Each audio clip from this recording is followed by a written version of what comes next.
यानंतर आपण आमंत्रित करूयात चौर्य या सिनेमाचे दिग्दर्शक समीर पाटील यांना. मनापासून स्वागत. यानंतर आपण आमंत्रित करूयात चित्रपट लॉस्ट अँड फाउंडचे निर्माते संबप्पा मलगेवार यांना. सर तुमचं स्वागत आणि मी विनंती करतो आमच्या बरोबर तुम्ही बसा. आणि आमंत्रित करूया चौर्य या सिनेमाचे निर्माते निलेश नवलखा यांना.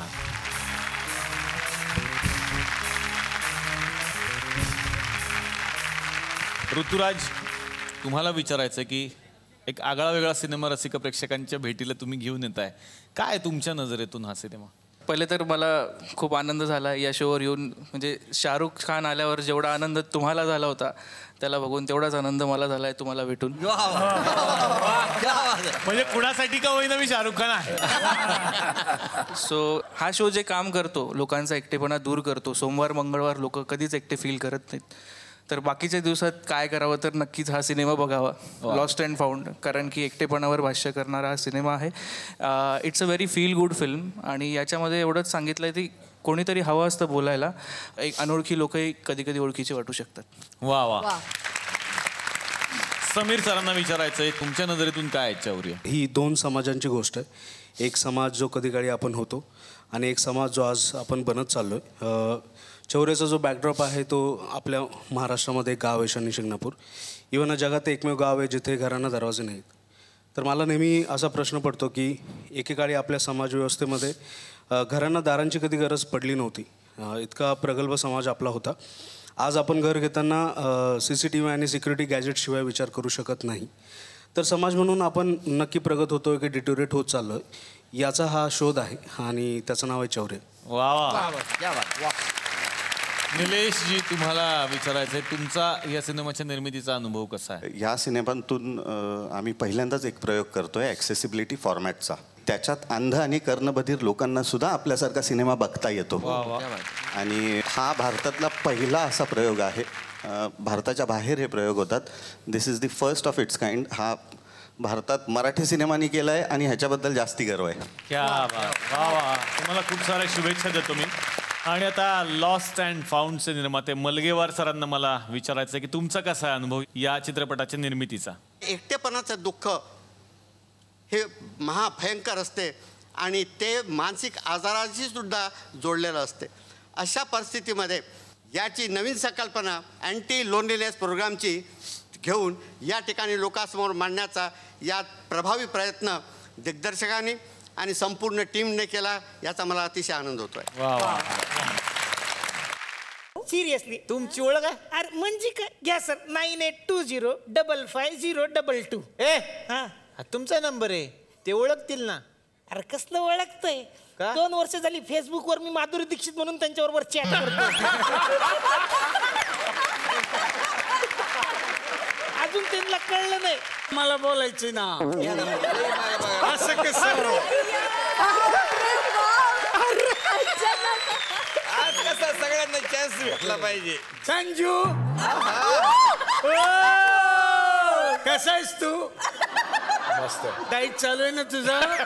काय काय डाईट करतात ते. हो डाएट करतात. हो मला माहिती आहे ना डाईट करतात ते. हो मग रोज न चुकता घेतात. जिम जिम जिम जिम मग घेतात. हो 6 पॅक बनवायचे त्यांना. 6 पॅक बनवायचे. आता तर काही गटर स्पेशल आहे, 7च्या पुढेच जातील. कोलकाता कळत नाही किती पॅक झाले. असं मग डाएट करतात ते. मग हल्ली फक्त तांदूळच खातात असं. हा भात खातात. आता फक्त भात खातात. नाही आता तो फक्त भात खातात. शाहरुख खानचे फॅन आहेत का ना? तर शाहरुखचा पिक्चर येतोय रईस, यांचा येणार आहे राईस.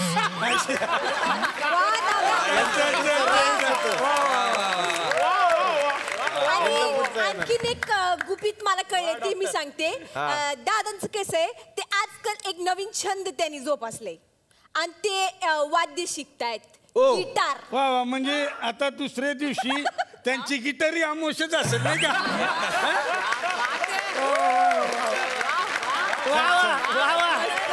एकदम इन्स्टंट. आनंद शिंदे साहेब आलेत. क्या साहेब क्या बात आहे सर. मगाशी मी बोलत होतो तुम्हाला, म्हणजे तुमच्या गाण्यांना सगळे सण जेवढे होतात तेवढे साजरे होतात. म्हणजे सांगतो सर, घराघरात दारादारात त्यांचं गाणं लागतं. नुसतं सणच नाही सर, तुम्हाला खास गंमत सांगतो. तुम्ही आल्या म्हणून आमच्या गावात एका जणांची बायको गेली, म्हणजे गेली. हा, तिकडे गाणं लागलं होतं, तुझी चिमणी उडाली बरोबर. तिकडे कसं गाणं लागलेलं हे? अरे ते बायकोचं नाव चिमणी होतं. सर पकडायचं. अँडी शिंदे. काय का अँडी? ए आनंद शिंदे. ते तुमच्यासाठी, माझ्यासाठी अँडीच. हा, मी त्यांना अँडी शेंडी म्हणती.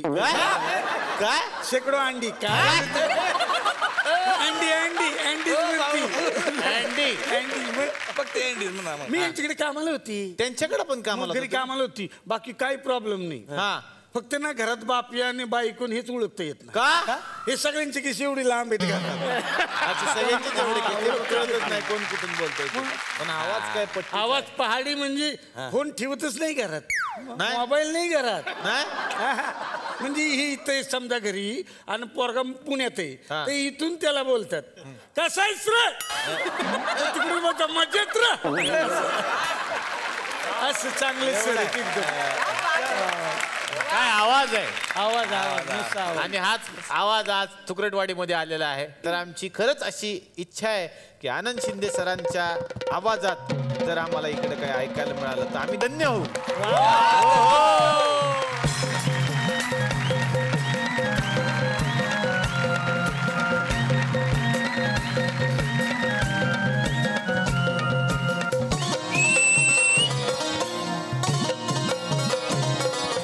आवड मला ज्याची मी त्यालाच आणलं, तुझ्या बोलण्याला आता मी मानलं. आवड मला ज्याची मी त्यालाच आणलं, तुझ्या बोलण्याला आता मी मानलं. शेजारची ही काळी मैना लागली डोलायला, तवा लागली डोलायला. जवा नवीन पोपट हा लागला मिठ मिठ बोलायला. जवा नवीन पोपट हा लागला मिठ मिठ बोलायला. जवा नवीन पोपट हा लागला मिठ मिठ बोलायला.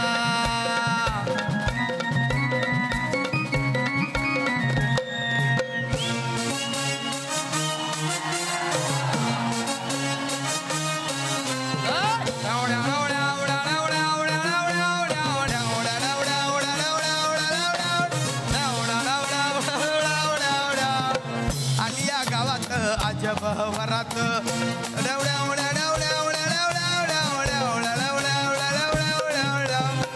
उगवली चांदणी जणू ही उन्हात.